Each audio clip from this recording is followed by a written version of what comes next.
Welcome back to Off the Gridiron, your Apollo Houston Texans football podcast. I'm Uncle Gary. That's Uncle Joshy. We're the football guys. We're the Texan boys around here. Texan boys. Unfortunately, it's unfortunate. It's unfortunate as hell right It's now. unfortunate to be a Texans fan right now. Just off the jump, fuck. Yeah, big time fuck. F-U-C-K fuck. I mean, that's just what you got to say when this shit kind of happens, you know. You start literally to like, the one thing you could not have happen. No, yeah, it's like, okay, CJ's getting on a roll. He kind of finding a rhythm. Offense is finding their footing. Oh, he gets murdered on the field. Okay.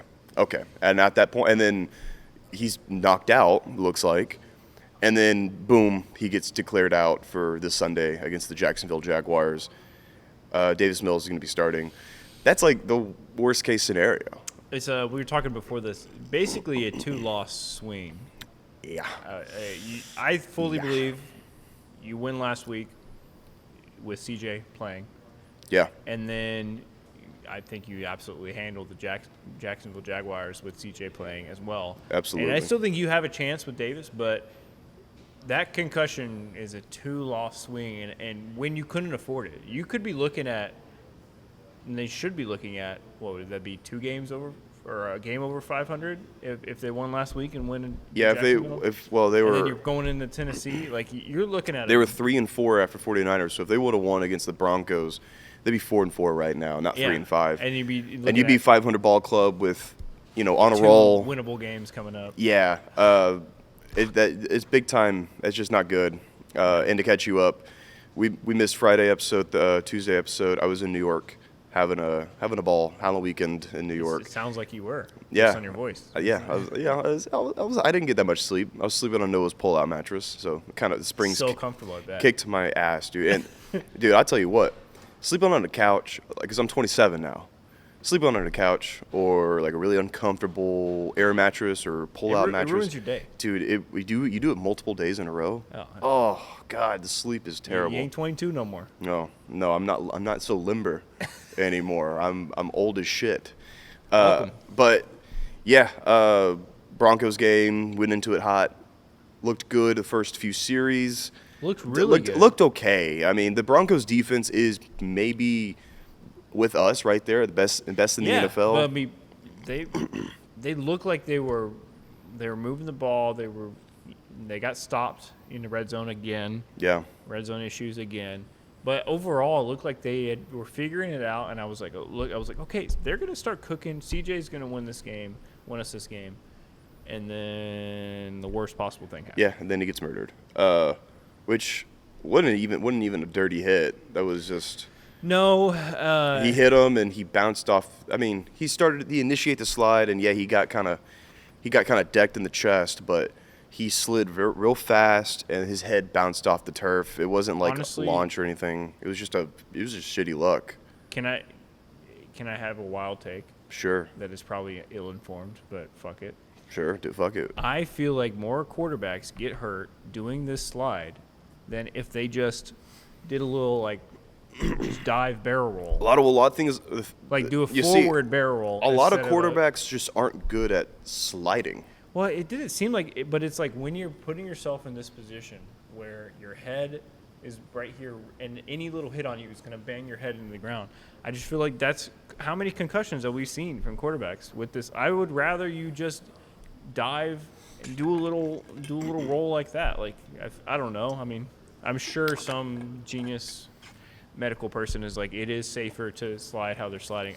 I'm sure TikTok is saying that right now. Like some trauma expert is like, it's actually safer if you dive head first into a tackle, not feet first. Yeah, I don't even mean head first, but just like a little sideways thing, or a little like. Yeah, I don't know. I mean, roll? the slides historically is the safest, and CJ didn't do anything wrong. He saw the pressure. He saw guys coming up into his face. Pause. He saw guys about to tackle him. Hit a quick slide, too late, bounced off the turf. Shitty luck, it happens. Just the game after that just completely turned. Davis Mills comes in. He doesn't look too bad at first. He doesn't look too bad. He looked like Davis Mills, which was like he was never awful.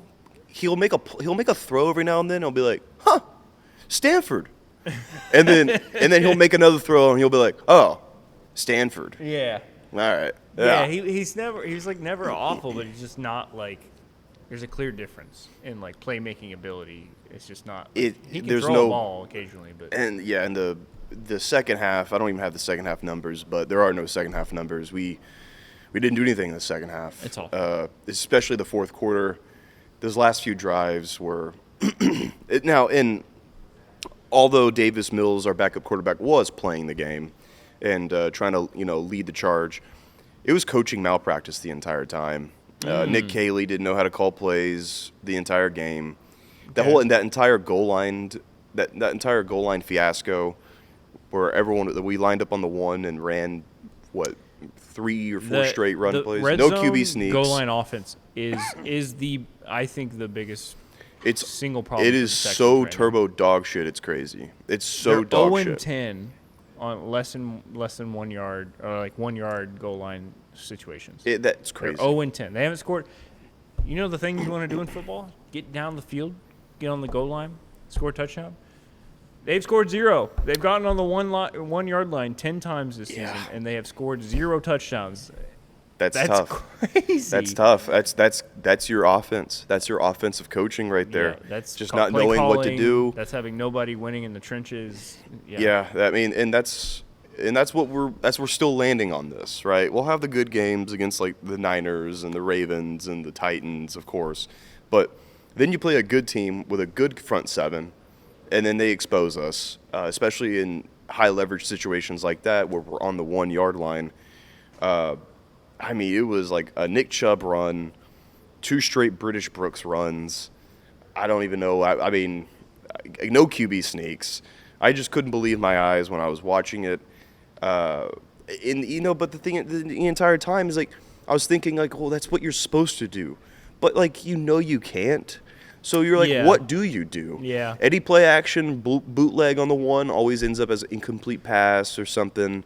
Any run outside is always just like a 3 yard loss. There's got to be some sort of misdirection, formation, something you can do that gets the defense on their heels or just confused enough that you can find a gap. Like there's got to be some scheme you can draw up to score time. How hard can it be, right? Like even if you're 3-10, they're 0-10 on 1 yard line goal line situations. If you were even like 3 or 4-10, you would probably have 2 more wins. Yeah. How many games have they lost by less than a touchdown? Every single one of our losses this year has been 1-score games. We're 0-5 so frustrating in 1-score games. That is insane. That is insane to be 0-5 in 1-score games and to have the schedule that we have. And that's the difference between good teams and bad teams. Like, I'm not saying this is a crazy dog shit team, but compared to obviously the top dogs, the teams that we've played, we're not there. I mean, we're not even there. We're not even close to being there. A lot of teams, even with their backup coming in and their kind of game plan set, they can win with Davis Mills. They can win with their backup quarterback, right? Yeah. Kyle Shanahan coaching this team, he might have won the game already by halftime with Davis Mills playing. Yeah, that's fair. But Davis Mills comes in the game and we just I don't know how to make plays for Davis Mills. Is good enough to win you games. You need an offense that can just get you 14 points, 17 points. It's funny. I was with Noah watching the game, and I was like, I said this the night before, and I was like, I wouldn't be surprised if we didn't score a single touchdown, all field goals. And Noah told me, he was like, that's insane. That's an insane take. We are scoring a touchdown. We didn't score any touchdowns. We didn't score a single touchdown all game long. And now Kaimi Fairbairn's hurt.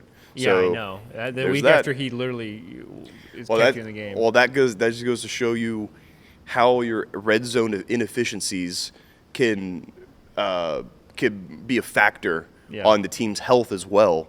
Because Kaimi Fairbairn, it's like him kicking all game long, which he missed a field goal, which sucks. Him kicking the ball all game long on kickoffs and field goals and just hammering it. That's like making your quarterback just throw all game long. And he's like, my fucking arm hurts. He's about to fall off. His leg is like, dude, I've been kicking field goals all year long. Guys, please. It's it's an implication on like our red zone statistics. Yeah. Is an implication of how we're coached and how we are as a team. They aren't good. We aren't good. I mean, it really just boils down to that.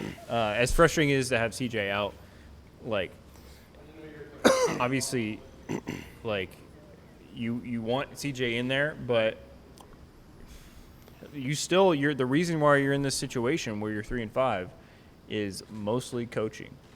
It's all coaching. It's all Right. well, it's coaching and roster as well because Jalen Knowles still is not getting that many snaps. He didn't get barely any snaps all game long. Yeah. I barely saw Jalen Knowles. Which is crazy. You think you have Davis come in, you need to have maybe a slot guy that with speed that can just get open. That's him.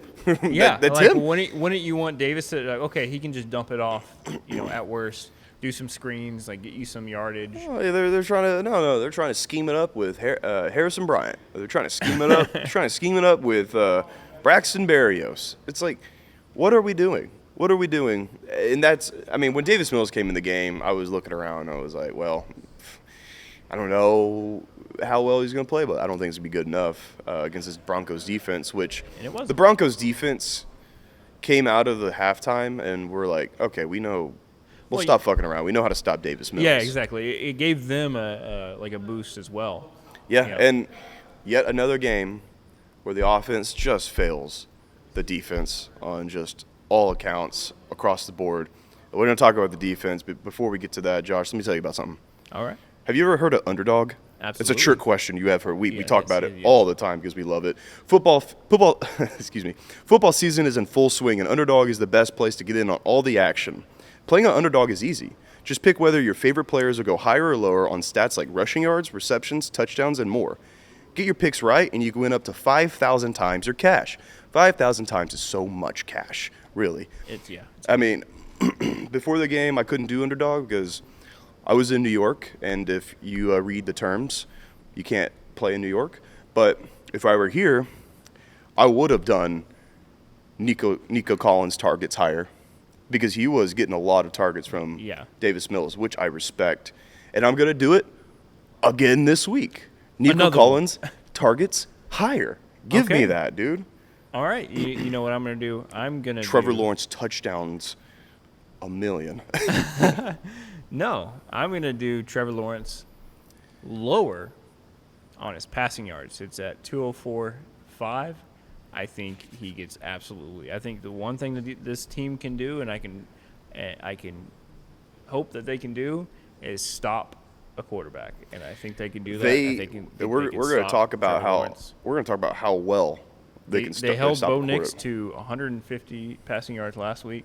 Guys, you might want to take us up on that. Download the app today and sign up with promo code OTG to score $100 in bonus funds or entries when you play your first $5. That's promo code OTG. Underdog. Make picks, win money. Take it away, Garrett. This episode is sponsored by Underdog. Let me tell you about Underdog real quick. Tell them. Football is in full swing, and the best place to go is Underdog. Playing on Underdog is easy. Just pick whether your favorite players will go higher or lower on stats like rushing yards, receptions, touchdowns, and a whole lot more. Get your picks right, and you can win up to 5,000 times your cash. 5,000. Playing on Underdog during football season is my favorite. I love taking Nico Collins receptions higher, obviously. And I'll take a little CJ Stroud passing yards on the occasion. Higher, obviously. Love my Texans. Download the app today. Sign up with promo code OTG to score $100 in bonus funds and entries when you play your first $5. That's promo code OTG. Underdog. Make picks, win money. Must be 18 plus. 19 plus in Alabama and Nebraska. 19 plus in Colorado for some games. 21 plus in Arizona, Massachusetts, and Virginia. And present in a state where Underdog Fantasy operates. Terms apply. See assets.underdogfantasy.com/web/play and get terms _DFS_.html for details. Offer not valid in Maryland, Michigan, New Jersey, New York, Ohio, and Pennsylvania. Concerned with your play? Call 1-800-GAMBLER or visit www.ncpgambling.org. In New York, call the 24/7 Hope line at 1-877-8-HOPE-NY or text HOPE-NY 467-369. Again, thank you so much to Underdog, and get out there and win some money. Do it. OTG. Thank you, Garrett. That was a lot to say. Respect. I respect you for doing that on camera in one take. The defense was just fantastic. It was just so good. Defense continues to be amazing. I mean, it's so good. It's just elite. It's elite pass rush. The only problems I'd see, or I would say I see a lot, is the linebackers. Henry To'oTo'o has not been great in coverage. Unfortunately, he allowed that R.J. Harvey touchdown pass. It wasn't good. He got shook up on that route. In coverage, he's not very good. 39 is not great in coverage, but everything else is just that's number one. That goes to 1, 2, now 3 losses. 3 of your 5 losses are when you gave up less than 20 points as a team, and that 4th loss is you gave up 20 points. So the defense is continually doing their job. I think we can continue to think that's going to keep that trend. It's just a matter of which offense shows up.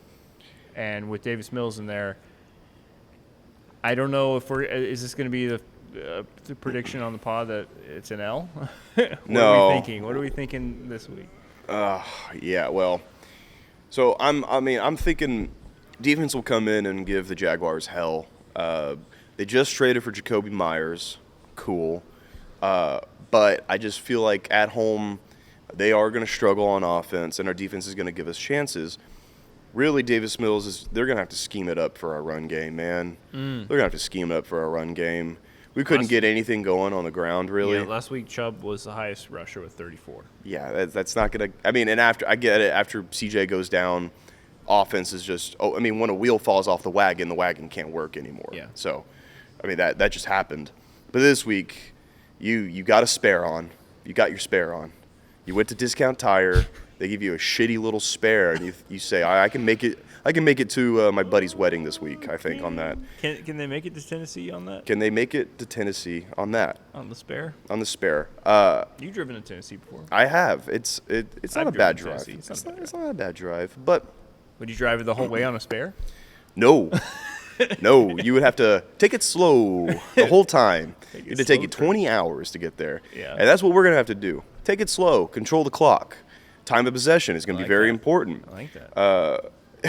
Your run game is going to have to shine. You know what? Fuck it. We win. We win. Maybe my brain is scrambled because I was in New York all week, and maybe I'm crazy. Maybe, Say that again. We win. We win. Davis Mills, we're paying that man. We extend that man every offseason. And he's going to show us why we extend him. Because he can come in and he can he has a full week to prepare now. He can be a good spare tire. He can be a good spare tire. Just get us through. What do you think? Tennessee, get us to Tennessee. We'll go slow, 45, 50 miles an hour. Get out and check on every now and then.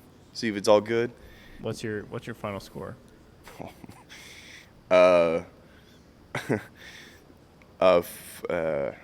16 to 10. It's another one of those ugly games. I mean, that's the only thing I can predict is low-scoring games. Because I would take it.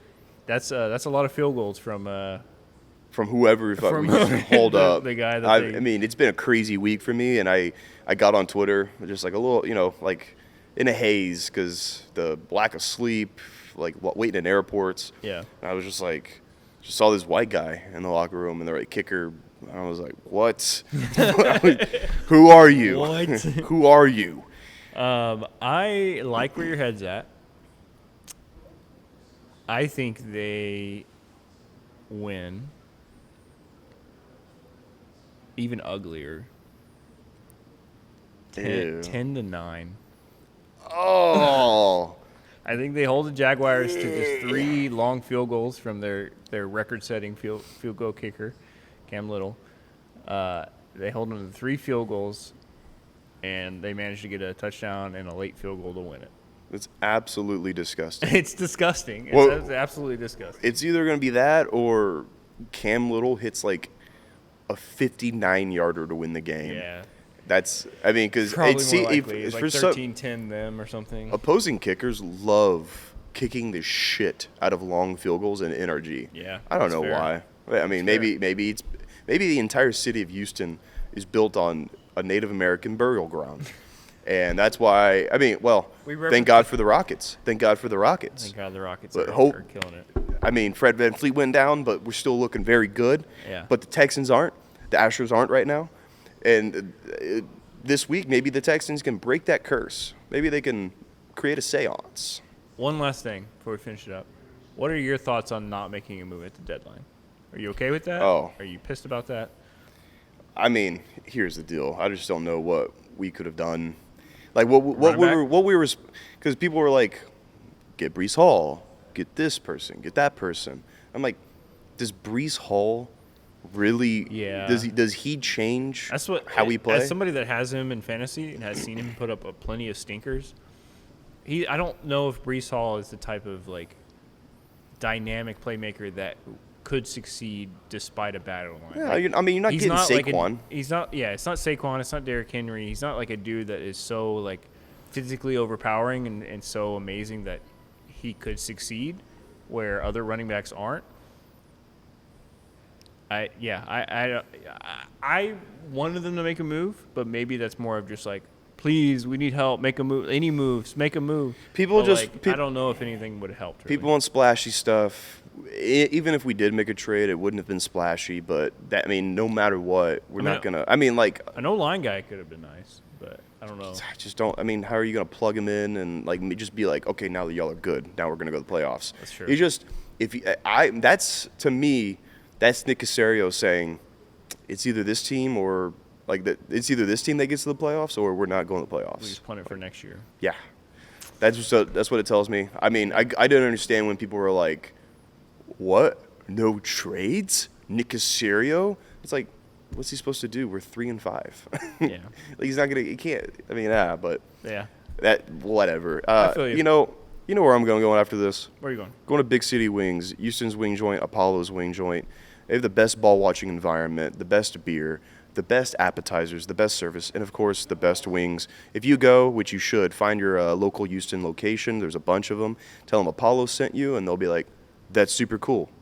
So, Big City Wings, thank you, and again, thank you, Underdog. All right. Yeah, let's go try to win this game. I guess I think we can do it. But if we don't, that's it. Put a fork in them. Put a fork in us. We're done. It's all over. And fork in you? Put a fork in me, but don't actually put a fork in me. All right. Check out Apollo HOU. Go subscribe, follow, and we have all kinds of other cool shit going on. And check it out. Thanks for tuning in. Thanks for watching. Thanks for listening. Go Texans. Watch Texans. See you later.